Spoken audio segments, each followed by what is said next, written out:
అంతఃకరణ శుద్ధి అంటే అర్థం తెలుసా? హృదయం శుద్ధిగా ఉండాలి.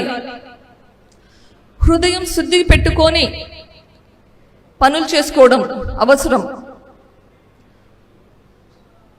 హృదయం శుద్ధిగా ఉంటేనే ఆ తర్వాత మిగిలినవి వస్తాయి. భయం, పక్షపాతం, రాగద్వేషాలు ఇవన్నీ ఉండకూడదు అంటే మనకు హృదయం శుద్ధిగా ఉండాలి. పరిపాలకుడిగా ముఖ్యమంత్రి పదవిలో ఉండగా మీ చిన్నాన్నను అతి దారుణంగా, అతి కిరాతకంగా, క్రూరంగా చంపించిన వారిని వీళ్లకు శిక్ష పడేలా చేసే బాధ్యత ముఖ్యమంత్రిగా మీకుంది.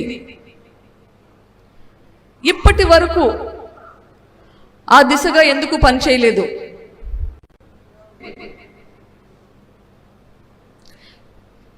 ముఖ్యమంత్రిగా మీరు ప్రమాణ స్వీకారం చేసినారు.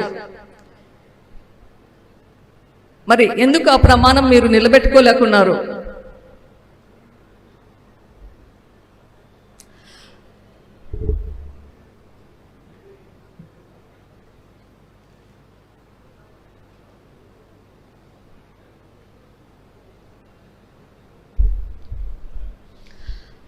నేరస్తులకు శిక్ష పడేలా పోరాటం చేస్తున్న నా మీద, నా కుటుంబం మీద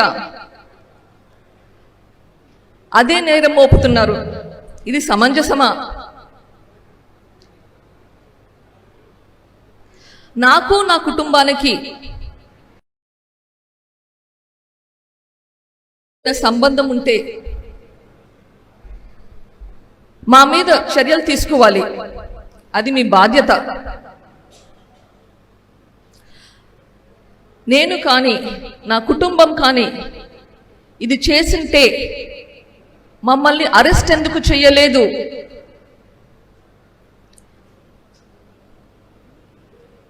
మీరు ముఖ్యమంత్రిగా ఈ గవర్నమెంట్ను నడిపిస్తున్నారు.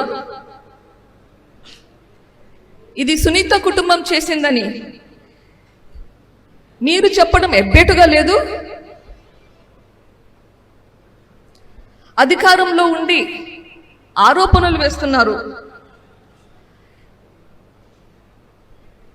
ఇది మీ ప్రభుత్వం మీద, మీ మీద మీరు చెయ్యలేని ఎవరికి కంప్లైంట్ చేస్తున్నారు? మీరు గవర్నమెంట్లో ఉన్నారు. ఇన్వెస్టిగేషన్ ఏజెన్సీకి కంప్లైంట్ చేస్తున్నారా? లేదా ప్రజలకు కంప్లైంట్ చేస్తున్నారా? ఆరోపణలు చేస్తున్నారు. గవర్నమెంట్లో ఉండి అది తప్పు అనిపించడం లేదా మీకు? మీ బాధ్యత మీరు ఎందుకు చేయడం లేదు? నేనైనా కానీ, నా కుటుంబమైనా కానీ ఇది law and order issue.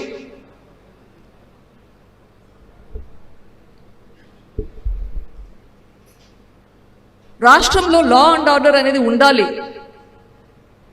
Law and ఆర్డర్కి పక్షపాతి ధోరణి ఉండకూడదు. సిబిఐ వాళ్ళు ఒక న్యూస్ పేపర్లో ఒక అడ్వర్టైజ్మెంట్ వేశారు. ఎవరికైనా ఏదైనా సమాచారం ఉంటే, ఈ హత్య గురించి ఏదైనా సమాచారం ఉంటే అది వాళ్ళకి అందజేస్తే 5 లక్షల రివార్డు కూడా ప్రకటించారు.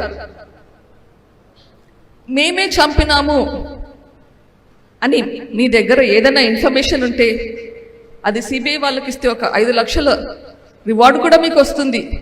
మరి ఎందుకు అది వాళ్ళకి ఇవ్వట్లేదు? ముఖ్యమంత్రిగా బాధ్యత మీకు లేదు? మీ బాధ్యత మీరు చేయకుండా ఎంతసేపు కెమెరాల ముందు వచ్చి మా మీద నిందలు మోపడం ఇట్లా ఎందుకు చేస్తున్నారు? ఈ రాష్ట్రాన్ని మీరు పరిపాలిస్తున్నారు. ఇట్లా నిందలు మోపడం, మీ పని మీరు చేయకుండా ఉండడానికి మీకు సిగ్గుగా లేదు?